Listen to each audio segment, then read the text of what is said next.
Vernon Hall, Chapter 16. The Woodlands. With the vicious attack of the parlourmaid's ghost, Hugo's wrathful assault and demise, his recognition of Ezekiel and the latter's violent temper, my mind was bombarded with nightmarish thoughts and conjecture.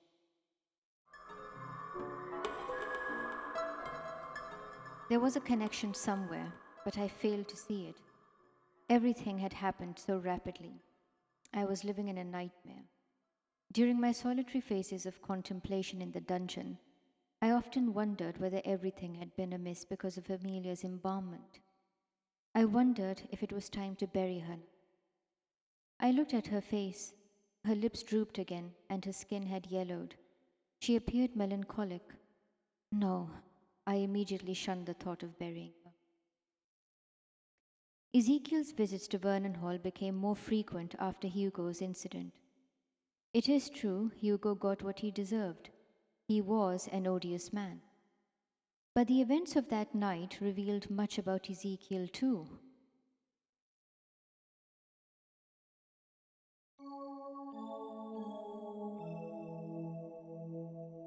I had already encountered his temper during my visit to his cabin. I saw his fierceness, the fire in his eyes when he fought Hugo, and the aggressive manner with which he had rebuked Bertha. Ezekiel had two sides to his character. One was very charming, polite, and passionate, but the other, to be direct, frightened me.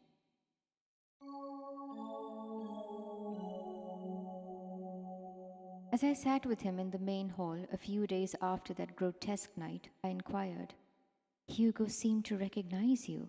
Did you know him when you were Amelia's doctor? He furrowed his brow in his usual expression and ran a hand through his long hair, which was now neatly brushed. Briefly, he would occasionally drop me in town after my meetings with Amelia. I do remember Amelia telling me he was trouble. He pressured her for money, but I didn't know him well. He paused and scratched his face, then grew silent. I sighed, stood and walked to the window. It was indeed a beautiful summer afternoon. I felt the warmth of the golden sunlight on my face as I leaned against the window. The skies were an azure blue, and the Italian garden, though overgrown and unkempt, was green and delightful.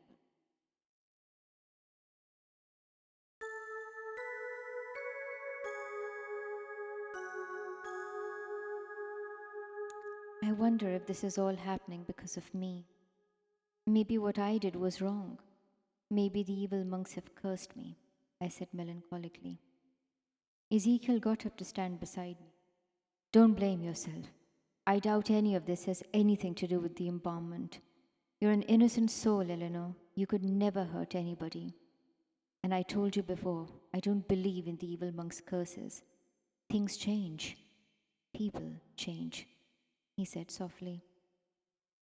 I turned to see him towering over me, his hazel eyes fixed upon me. He looked beautiful with the sunbeams showering his pale face, and he embraced me. Bertha walked in with a tray of biscuits and tea. Her hands shook with embarrassment, rocking the tray, and when I heard the clinking and clattering of cups and plates, I instantly withdrew from Ezekiel's embrace. Though Bertha knew about my love for Ezekiel, physical displays of her affections perturbed her. Ezekiel abruptly bowed to us both and departed, apologizing to Bertha for not being in the mood to consume tea. I don't understand him, miss. In fact, I don't understand anything that's happening. She sat on the sofa, her head in her hands. I continued to lean against the window. Sometimes I want to run away, Bertha. I want to go far away from here, swim in the vastness of the silver sea. But then I think of Amelia. I cannot leave her. I sighed. Another strange occurrence happened that night. I bid Amelia farewell in the dungeon and made my way up the ladder carrying a lantern as I usually did. I then suddenly heard something. From the drawing room, I heard the muffled notes of a hauntingly beautiful melody.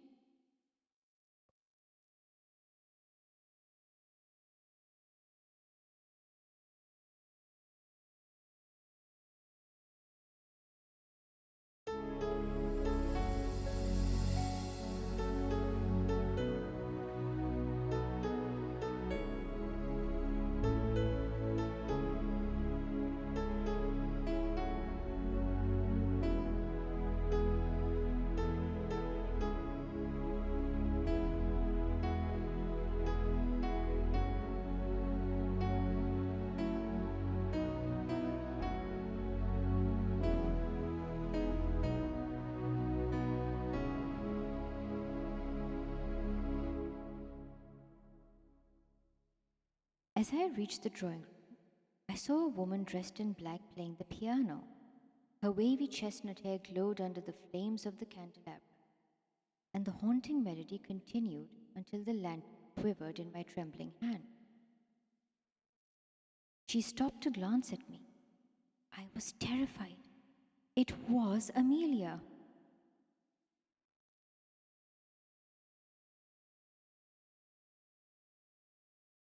Eleanor, don't be afraid. The truth is never easy to accept. But you must be brave, my child. My tongue stumbled. I was unable to speak as I stood trembling from head to foot. She again spoke. You will find the answers in the woodlands. Go, my child. Go to the woodlands.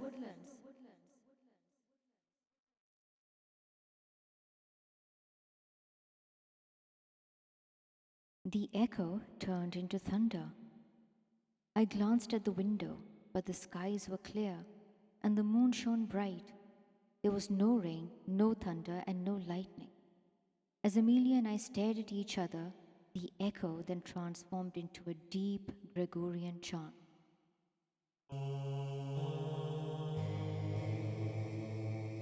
She and I were suddenly encircled by men, or shall I call them phantasms.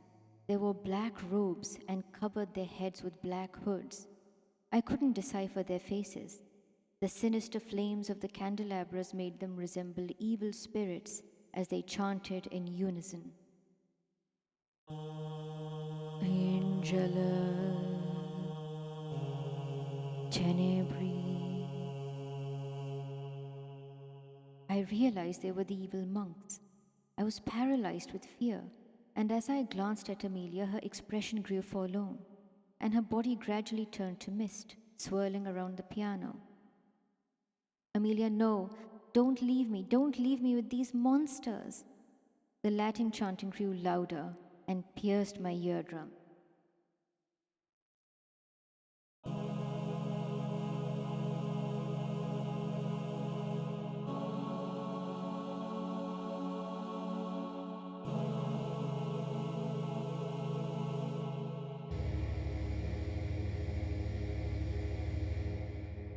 The lantern fell from my hand and crashed. I woke up on the sofa out of breath.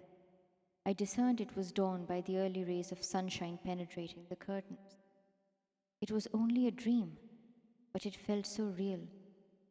I hurried to the piano. It was covered in dust. It hadn't been played since Amelia's death. I had never learned how to play. The flames from the candelabras flickered. There was an oppressive emptiness in the drawing room, and an inexplicable chill. I shivered and rubbed my hand, and then my heart fluttered with terror as I saw a swirling mist near the piano.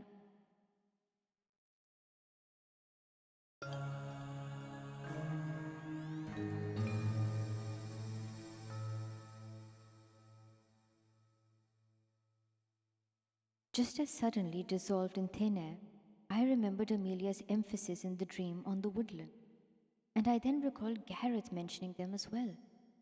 Was this my subconscious mind? Or was Amelia really trying to tell me something? I wasted no time. I told Bertha I was going to meet Gareth alone and asked her to stay at Vernon Hall in case Ezekiel visited. With Hugo gone, there was no one to drive the carriage. I couldn't manage it myself, and so I took one horse and rode into town. When I reached the local church, Pastor Franklin was stood at the entrance, bidding some of the churchgoers farewell after the day's sermon. He turned when he heard my horse trotting and appeared surprised to see me. Eleanor, what are you doing here, my child? Where is your carriage? He looked perplexed. I dismounted my horse and walked to him. Pastor Franklin, Hugo is no longer in our employment. He left town.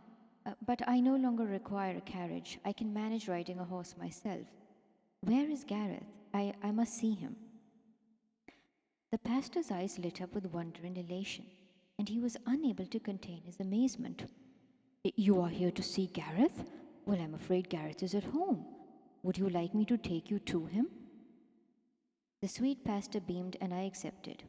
He was such a gentleman. He patted my horse and we walked towards his cottage. Whilst I walked with Pastor Franklin across the town centre, I saw such delightful sights: children playing, women selling food, the hustle and bustle of a market, a young boy distributing newspapers, a young woman accompanying an elderly man, presumably her father. A constable on horseback bowed his head to Pastor Franklin and exchanged greetings. This was the real world. These people were all so full of life and warmth.